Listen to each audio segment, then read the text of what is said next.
చాలా ఎమర్జెన్సీ ఉండి వచ్చాను. కానీ ఎక్కడికి వెళ్ళాడో ఎప్పుడొస్తాడో తెలియదంటున్నారు. ఇంత రాత్రిపూట వచ్చావంటే ఏదో సమస్య ఉందని అర్థం అవుతోంది. పర్వాలేదు, ఏం జరిగిందో నాతో చెప్పు. లేదత్తయ్య, ఆయనకి మాత్రమే చెప్పాలి. చూడు, నందు అసలే నీ మీద చాలా కోపంగా ఉన్నాడు. నీతో మామూలుగా మాట్లాడడానికే ఇష్టపడ్డం లేదు. అలాంటివాడు నీకు చెప్పే అవకాశం ఇస్తాడా? అసలు వినే పరిస్థితుల్లో ఉంటాడో లేదో. అందుకే సమస్య ఏంటో నాతో చెప్పు, నేను నందుకు చెప్తాను. లేదత్తయ్య, తను ఖచ్చితంగా నా మాట వింటాడనే నమ్మకం నాకుంది. పైగా ఈ విషయం కేవలం నందుకే చెప్పాలి. అరే, చెప్తుంటే అర్థం కదా నీకు? వాడెప్పుడొస్తాడో తెలీదు. నీ మాట వినిపించుకోడు అనే గ్యారంటీ కూడా లేదు అని చెప్తున్నా వినిపించుకోవేండి నువ్వు?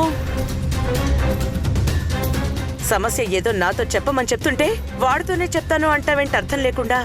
క్షమించండి అత్తయ్య, ఈ విషయం ఫస్ట్ నందుకే చెప్పాలి. దయచేసి అర్థం చేసుకోండి. సరే, ఒకవేళ నందు రావడం లేట్ అవ్వచ్చేమో. వెళ్ళి రేపొద్దునేరా. వెళ్ళనత్తయ్య, నందు వచ్చేంత వరకు నేను ఇక్కడే ఉంటాను. అరే, లేట్ అవుతుంది అని చెప్తుంటే కూడా వినిపించుకోకుండా పంతంతో ఇక్కడే ఉంటానంటావేంటి? పంతం కాదత్తయ్య, అవసరం. నందు వచ్చి తనతో నేను మాట్లాడే వరకు నన్ను ఇక్కడి నుంచి వెళ్ళిపోమ్మని చెప్పకండి ప్లీజ్ అత్తయ్య.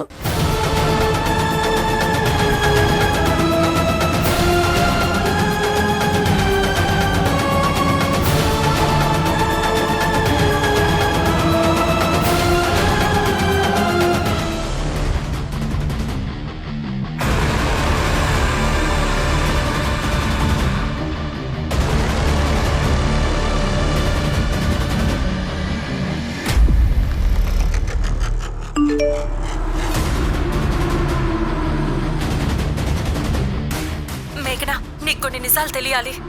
అందుకే ఈ వీడియో పంపిస్తున్నాను.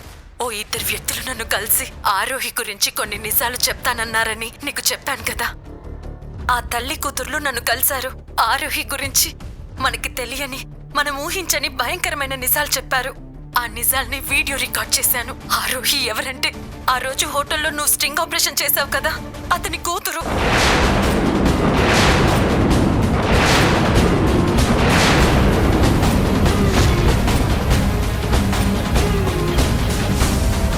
వాళ్ళ నాన్న ఆత్మహత్య చేసుకున్నారని పగపట్టింది. అందుకే సడన్ గా అమెరికా నుంచి వచ్చింది. నన్ను బెదిరించి న్యూస్ ఛానల్ కొనుక్కుంది. కానీ ఆరోహి అసలు టార్గెట్ నువ్వు కాదు, నందు.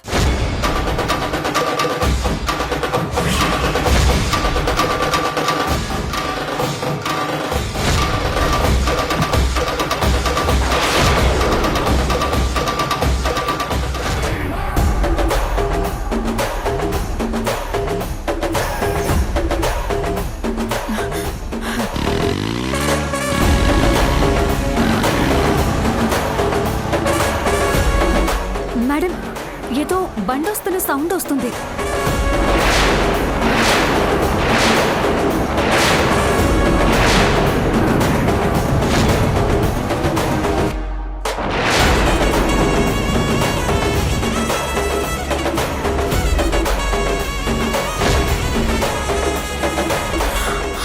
వచ్చేస్తున్నాడు మేడం.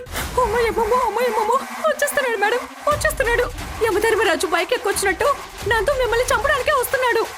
ఇక మీరు బకెట్లు, మగ్గులు, చెంబులు, గిన్నెలు అన్ని టపేమని తనేసేటట్టున్నారు మేడం.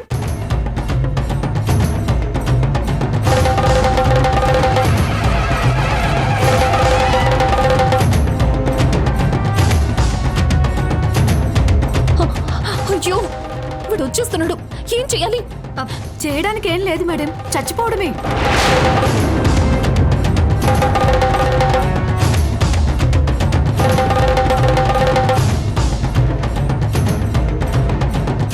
ఊపిరిపోయే టైంలో కూడా ఇంకా ఉరిమి చూడటం ఎందుకు మేడం?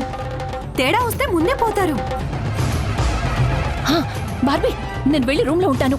నందు వచ్చాడంటే నేను ఇంట్లో లేను, ఊరికి వెళ్ళానని చెప్పు. ఏ ఊరు వెళ్ళారని చెప్పడు మేడం? మీ అమ్మమ్మ ఊరికి వెళ్ళానని చెప్పు. మా అమ్మమ్మ వాళ్ళ ఊరు లేదు మేడం, మొన్ననే వరద వచ్చి కొట్టుకుపోయింది. ఆ నందు వెళ్ళిపోయాక నీ సంగతి చెప్తాను. తర్వాత మీరు ఉండాలి కదా మేడం నా సంగతి చెప్పడానికి. వాడు వచ్చేస్తున్నాడు, ఏదో ఒకటి మేనేజ్ చెయ్యి. మన ధ్యానంలో ఉన్నట్టు మేనేజ్ చేస్తే బెటర్.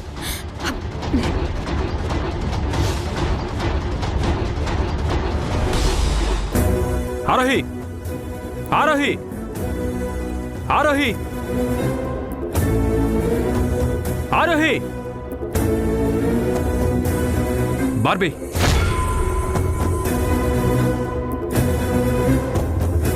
బార్బీ ఆరోహి ఎక్కడ? ఏ బార్బీ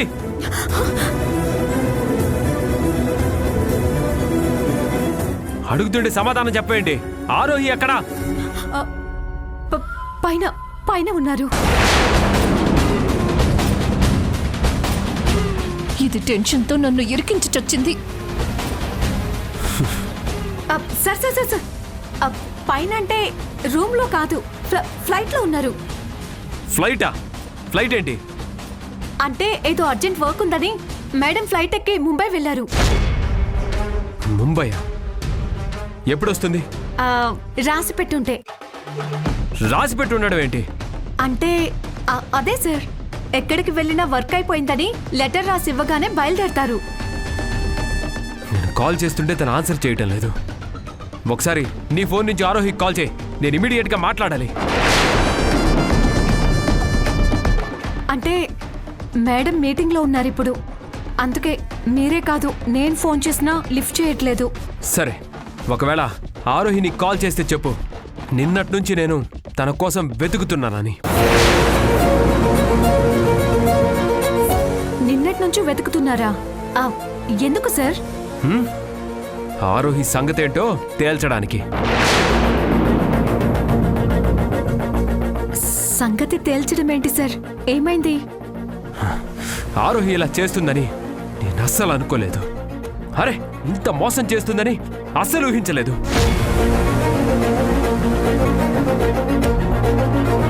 ఆరోహిది ఇలాంటి మెంటాలిటీ అని నాకు తెలీదు.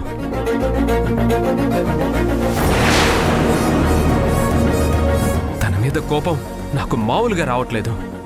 ఆరోహి నా కళ్ళెదురుగా ఉండుంటే ఇక్కడే పరిస్థితి మరోలా ఉండేది. ఏం జరిగింది సార్? ఎందుకు మీరు అంత కోపంగా ఉన్నారు? చెప్తా, డైరెక్ట్గా ఆరోహికి చెప్తా. తన కోసం నేను ఇంటికొచ్చి వెళ్ళానని చెప్పు. తను ఎప్పుడొస్తే అప్పుడు నాకు కాల్ చేయమని చెప్పు. అలాగే సార్.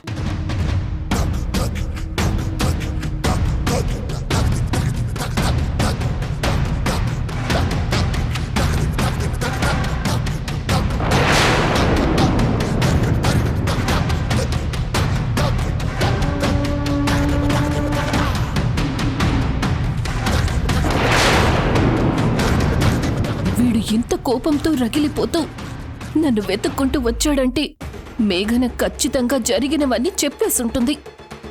నా నిజ స్వరూపాన్ని నిరూపించేసుంటుంది.